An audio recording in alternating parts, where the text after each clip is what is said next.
Hi friends, അങ്ങനെ ഞാൻ ഇന്നിപ്പോൾ ആറ്റിങ്ങൽ ഡ്രീംസ് തിയേറ്ററിലാണ് വീണ്ടും സിനിമ കാണാനായിട്ട് വന്നിരിക്കുന്നത്. ഇന്നിപ്പോൾ വന്നേക്കുന്ന സ്പൈഡർമാൻ ബ്രാൻഡ് ന്യൂ ഡേ കാണാനായിട്ടാണ്. അപ്പോൾ വന്നപ്പോഴത്തേക്കാണ് ഇവിടെ ഒരു കഫ്റ്റേരിയ കണ്ടത്, സ്ക്രീൻ വണ്ണിന് ഓപ്പോസിറ്റായിട്ട്. നല്ല അത്യാവശ്യം ഡൈനിങ്ങോട് കൂടിയൊക്കെയാണ് ഈ കഫ്റ്റേരിയ വരുന്നത്. കിടിലൊരു കഫ്റ്റേരിയ. അപ്പോൾ ഈ ഒരു തിയേറ്ററിൽ വീണ്ടും വീണ്ടും വീണ്ടും സിനിമ കാണാൻ വരേണ്ടി വരും. അപ്പോൾ ഇവിടെ കഫ്റ്റേരിയയിൽ ഇപ്പോൾ നിലവിലുള്ള അവിടെ ഫുഡിനൊക്കെ റേറ്റ് അത്യാവശ്യം നല്ല രീതിക്ക് കുറച്ചിട്ടുണ്ട്. വീണ്ടും ഒന്നാതെ കുറവാണ്, അപ്പോൾ അതിൻ്റെ കൂടെ വീണ്ടും കുറച്ചിട്ടുണ്ട്. അപ്പോൾ ഇവിടെ ഷോ ടൈം എന്നാൽ 2:45 സ്ക്രീൻ 2-ൽ. അപ്പോൾ ഷോ തുടങ്ങാൻ ഇനിയും ഏകദേശം ഒരു 10-15 മിനിറ്റ് ഉണ്ട്. അപ്പോൾ അവിടെ ട്രെയിലറൊക്കെ ഇട്ട് തുടങ്ങിയിട്ടുണ്ട്. രാമായണത്തിലെ ട്രെയിലറാണ് ഫസ്റ്റ് വന്നത്. സിനിമ കൊള്ളാമെന്ന് തോന്നുന്നു ട്രെയിലർ കണ്ടിട്ട്. ബാക്കി സിനിമ കണ്ടാലല്ലേ പറയാൻ പറ്റും. അപ്പോൾ ഇനി തിയേറ്ററിനെ കുറിച്ച് പറയാനായിട്ട് എടുത്തൊന്നുമില്ല. ഇതാണ് ഇവിടെ ചിക്കൻ ലോലിപോപ്പ്, റേറ്റ് കുറവായിരുന്നു.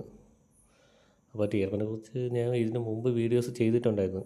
അപ്പോൾ അന്ന് പറഞ്ഞ കാര്യങ്ങൾ തന്നെയാണ് വീണ്ടും പറയാനുള്ളത്. ഇതാണ് തിയേറ്ററിൻ്റെ ഫ്രണ്ട് നിന്ന് ബാക്കിലോട്ട് നോക്കുമ്പോൾ വ്യൂ. ഇവിടുത്തെ സീറ്റ് അറേഞ്ച്മെൻറ്റ് അത് ഒരു പ്ലസ് ആയിട്ടുള്ള പോയിൻ്റാണ്. എവിടെ ഇരുന്ന് സിനിമ നമുക്ക് നല്ല കിടിലായിട്ട് കണ്ട് ആസ്വദിക്കാൻ പറ്റുന്ന രീതിക്കാണ് സീറ്റ് അറേഞ്ച് ചെയ്തേക്കണം. അതേപോലെ തന്നെ നമുക്ക് ചേർന്നിരിക്കുന്ന ആൾ തട്ടും എന്നുള്ളൊരു ബുദ്ധിമുട്ട് വേണ്ട.